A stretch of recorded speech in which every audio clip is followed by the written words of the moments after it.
आपका चूज़ा बैठ गया, अगर आपके चूज़े को मसला आ रहा है, वेट गेन नहीं कर रहा आपका चूज़ा, आपका चूज़ा बुखार में मुब्तला है, इसका बुखार उतरता नहीं है, आप लोगों को देसी टोटका जात या उसके मैदे के अंदर प्रॉब्लम हो गई है, या उसके लिए जो है उसको एंटीबायोटिक नहीं चलाना चाहते, देसी टोटका जात आप लोग चलाना चाहते हैं, या अपने चूज़े मुर्गी की फ्लशिंग करवाना चाहते हैं, तो कौन कौन से तरीक़ाकार हैं जो आपको बताए जाएंगे। सबसे पहले अगर आपका चूज़ा बैठ गया है तो आप लोगों ने अदरक का, कहवे का जो है वो, और एक तुरिया आप लोगों ने लेनी है जनाब, अदरक की कहवे की इस तरह पानी में मिक्स करना है। एक तुरिया आपने लेनी है जनाब, इसमें लहसुन की, लहसुन को लेने के बाद आप इसके साथ अदरक भी एक तुरी ले सकते हैं।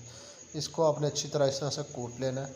फिर आपने एक चम्मच 1 लीटर के हिसाब से आप लोगों ने इसको कहवा बना लेना है और इसको बॉयल करना है थोड़ी देर के लिए। इसमें अदरक डाल लें, इसके पास अगर आपके पास कहवा है, ग्रीन टी है, लेमन ग्रास है तो वो भी डाल लें। इससे मुर्गी का क्या होगा, ये एंटीबायोटिक के तौर पर भी इस्तेमाल होगी, एंटी प्रोटोजोल भी इस्तेमाल होगी, एंटी फंगल भी इस्तेमाल होगी, और एंटीबायोटिक के तौर पर भी ये इस्तेमाल करेगी अगर कोई इन्फेक्शन है, उसकी सांस की नाली में मसला आ रहा है।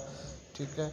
और आप लोगों ने ये कहवा 1 लीटर के हिसाब से, जो है ना, 1 लीटर के हिसाब से 10 सीसी आपने इसको इस्तेमाल करवाना है। ठीक है। और 5 दिन तक आप सुबह टाइम में आप इसको इस्तेमाल करवाएंगे। इससे आपका चूज़ा अगर बैठा होगा, उसके अंदर कोई मसला होगा, एंटीबायोटिक के तौर पर भी ये काम करेगा, तो आप लोगों को कोई प्रॉब्लम क्रिएट नहीं होगी इससे। ये आप इजीली चला सकते हैं। वैसे भी हफ्ते 15 दिन के बाद आप इसको रिपीट कर। इसके बाद अगर बुखार का मसला नज़र आ रहा है तो इसमें इफ़ोब्रोफिन जो है वो भी आप लोग इस्तेमाल करवा सकते हैं। ये बुखार में, ज़ुकाम में, खांसी में, गले से खरखर आती है, पानी आ रहा है गले से, मुंह पक गया उसका। ठीक है। और इस सारी कंडीशंस में ये इस्तेमाल की जा सकती है। इसको नज़ला, ज़ुकाम, बुखार, फ्लू से आराम के लिए 1 सीसी 1 लीटर के हिसाब से इस्तेमाल करवाएंगे। अच्छा, इसके बाद है अमॉक्सल कैप्सूल। ये आप लोग भी एंटीबायोटिक के तौर पर 5 से 7 दिन का कोर्स एहतियातन अपने चूज़े को, मुर्गी को और मुर्गों को करवा सकते हैं। ये आब हयात है इसके लिए। इससे क्या होगा कि आप लोग इनमें से जो है 1 कैप्सूल जो है 5 लीटर पानी में आप लोगों ने इस तरह इसमें से 1 कैप्सूल निकाल लेना है और 5 लीटर पानी के अंदर इस्तेमाल करना है। इसके बाद अगर आपका चूज़ा बैठ गया, फीड नहीं खाता, तो फ्लशिंग के लिए 250 ग्राम 5 लीटर के हिसाब से आपने 50 ग्राम फी लीटर के हिसाब से इस्तेमाल करवानी।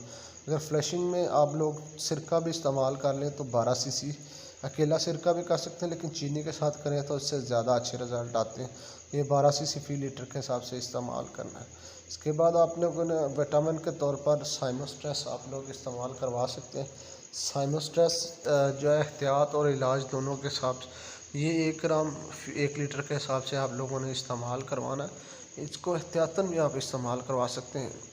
इससे आपके चूज़े, मुर्गी और मुर्गों का जो है वो हेल्थ स्टेटस अच्छा रहता है। अच्छा, इसके बाद आप लोगों को बता दूं कि डिस्प्रिन, जिसे इसकी 1 गोली 5 लीटर पानी में आप एहतियात के तौर पर भी और इलाज के तौर पर भी इस्तेमाल करवा सकते हैं। अगर आपका चूज़ा बैठ गया है, खांसी है, गले से खरखर है, छींक की आवाज़ आती है, तो फिर आप लोगों ने टी-डे सिरप बहुत अच्छा है। गले से खरखर की आवाज़, ज़ुकाम, खांसी, एलर्जी का मसला हो, आजकल के मौसम में सर्द गर्मी की वजह से या डस्ट की वजह से गले से खरखर की आवाज़ आना शुरू हो जाती है, तो फार्मर NDIB रानीखेत की तरफ चले जाते हैं। आप सिर्फ टी-डे इस्तेमाल करो, इंशाल्लाह आपका माल भी अच्छा रहेगा। आपका ये 1 लीटर 1 सीसी के 1 लीटर के हिसाब से 1 सीसी आप लोगों ने चलाना है। अगर ज़्यादा बीमारी की शिद्दत है फिर 2 सीसी 1 लीटर के हिसाब से आप इस्तेमाल करवाएंगे। इससे बहुत अच्छे रिज़ल्ट रहेंगे। आपके मुर्गी, चूज़ा बड़ा अच्छा रिज़ल्ट देगा। तो आप लोग एहतियात के तौर पर भी इसको 15 दिन के अंदर इस्तेमाल करवा सकते हैं। फ्लशिंग के लिए आप इसमें सिरका का इस्तेमाल करवा सकते हैं। जिस तरह हम ये अपने फार्म के ऊपर सिरका 12 ग्राम फी लीटर के हिसाब से आप लोगों ने इस्तेमाल करना। सिरका वैसे भी आप हफ्ते में के अंदर एक दफ़ा इस्तेमाल करवा लिया, कम से कम 15 दिन के अंदर। साइमोस्ट्रेस भी, कोई भी वाइडालिन, साइमोस्ट्रेस या फीड के अंदर डाल्टा घी डाल के आप लोग अपने चूज़े का हेल्थ स्टेटस हफ्ते में एक दिन, अगर ज़्यादा गर्मी हो तो 15